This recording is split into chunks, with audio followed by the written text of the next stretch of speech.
What's going on in terms of the opportunity around sports, both on demand and live? There's just so much competition for your time. You know, if you're a millennial, heck, if you're a young adult, heck, if you're even me, the reality is you have so many choices. It used to be that your only way of watching sports was to turn on the TV and watch your event live.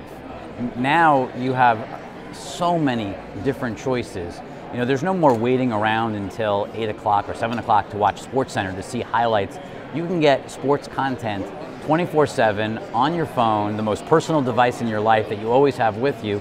You can watch events live, you can get highlights, you can get synopsises of what's going on. I mean, there is this virtual sports world in your pocket all the time, and it makes watching, you know, what can be a 3-hour baseball game or a 3-hour football game a really tough decision for a consumer.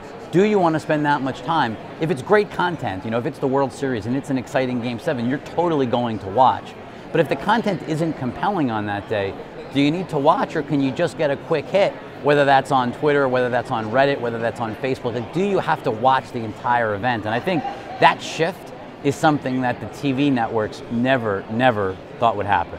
So who could be the winners and who could be the losers? Well, I think all of these digital platforms, you know, I think the keyword being platforms, have real opportunity because they have the eyeballs. You know, at the end of the day, as you have large audiences, you can put content on, and so obviously Facebook's the largest from a size standpoint.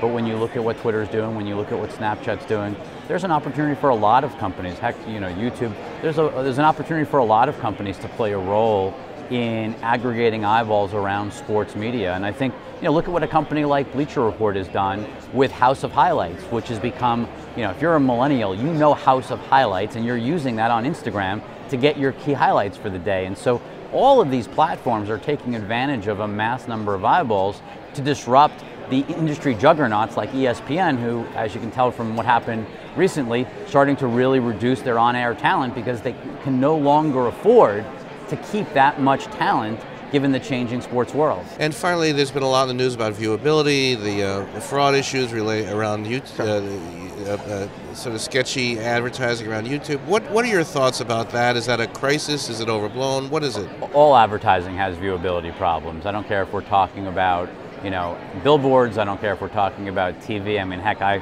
go to make a sandwich while I'm watching, you know, Modern Family. And does it capture the fact that I went out and got a sandwich? I mean, there is certainly viewability issues that affect all media.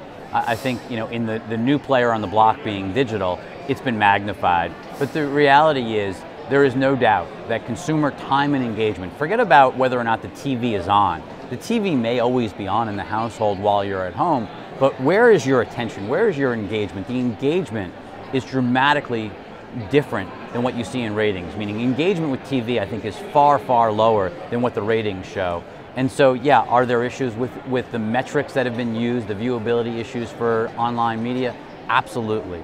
But we know where the eyeballs are shifting. They're shifting to the mobile device. And if a brand wants to reach my oldest child who's a teenager, there's no way they're doing that on the TV. She's not watching ads. They have to figure out a way how to reach that consumer on mobile devices. Viewability issues or not.